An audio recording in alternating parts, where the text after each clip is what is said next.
Merci, Monsieur le Président. Chers collègues, le présent rapport visant à l'adoption du contrat de filière biotechnologie industrielle et chimie du végétal en Grand Est, vous nous présentez vos orientations stratégiques et leur déclinaison par action pour la période 24-28, avec pour objectif final de doubler la production d'ingrédients biosourcés obtenus par biotechnologie industrielle ou chimie du végétal d'ici à 2030, tout en réduisant de moitié l'empreinte environnementale. Votre document, très étendu, laisse apparaître les grandes lignes de votre projet. Il en résulte une sorte de glossaire dont il est difficile de retrouver en détail les actions qui seront réellement mises en œuvre les prochaines années en matière de bioéconomie. Or, ce qu'il est intéressant de retenir, ce sont les mises en œuvre... Merci. Monsieur Duchesne, merci. Or, ce qu'il est intéressant de retenir, ce sont les mises en œuvre effectives sur notre territoire, dans les différents domaines concernés et avec les acteurs de terrain, notamment en premier lieu les agriculteurs. La région Grand Est, lauréate de la première vague de l'appel à manifestation d'intérêt des démonstrateurs territoriaux des transitions agricoles et alimentaires, doit donc se donner l'ambition de répondre aux enjeux de souveraineté alimentaire et énergétique en assurant une production durable de biomasse et en valorisant les biodéchets dans une logique d'économie circulaire. En ce sens, le contrat de filière permettra, nous l'espérons, de structurer les filières agricoles et d'accompagner les agriculteurs dans leur changement de pratique. La bioéconomie a existé de tout temps. Elle est inscrite aujourd'hui dans le cadre général de l'économie durable, donc dans la gestion efficace des ressources, y compris des ressources naturelles.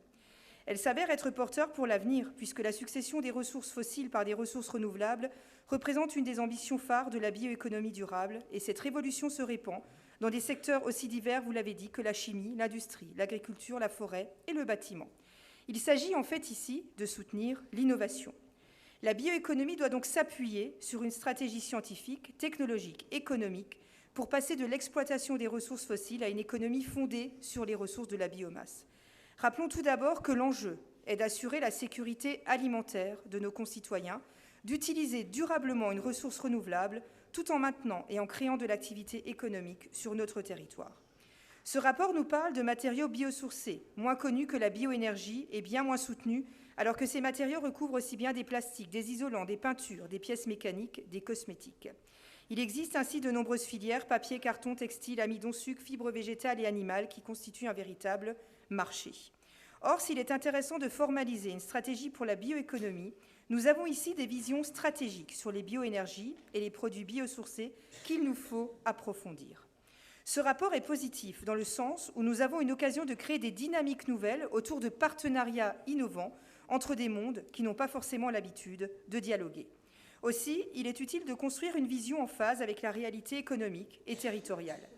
La question principale est comment créer une bioéconomie ancrée dans le territoire, mais également comment orienter la stratégie de recherche et de développement sur ces questions, tout en amenant ces produits vers le marché.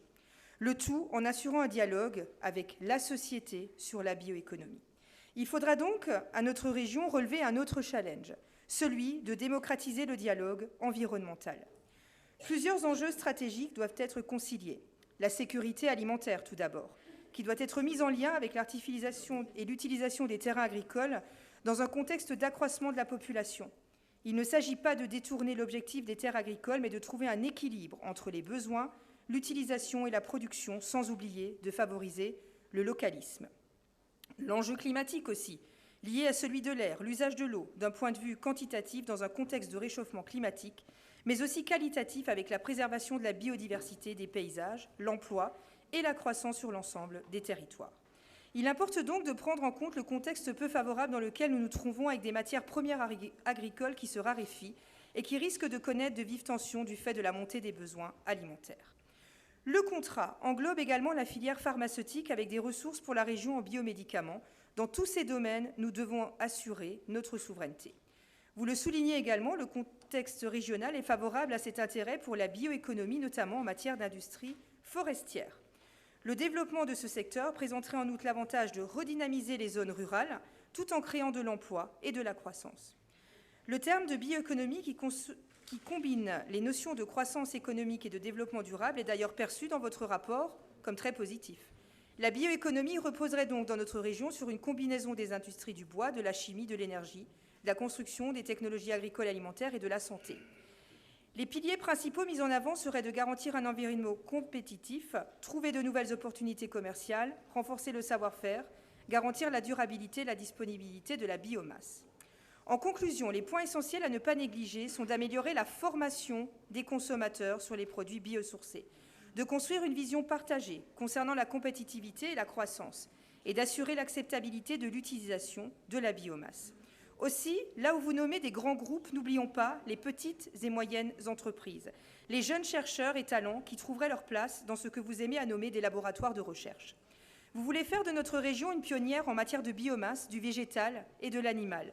Alors ne négligez pas de développer la filière du textile avec les cultures du lin et du chanvre, tout en apportant également des réponses aux éleveurs de moutons, en soutenant la filière laine, à l'instar de la société coopérative d'intérêt collectif Moss Laine, soutenue par la région. Il faut conclure, madame.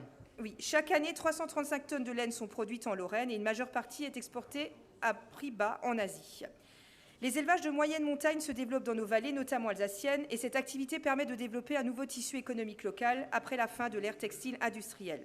Celui-ci correspond précisément aux besoins actuels de respect de l'environnement et de la volonté de consommation locale de plus en plus de Français. Il faut conclure. Favorisons une agriculture compétitive locale et assurons notre souveraineté en la matière. Aussi, nous voterons pour ce contrat de filière. Merci.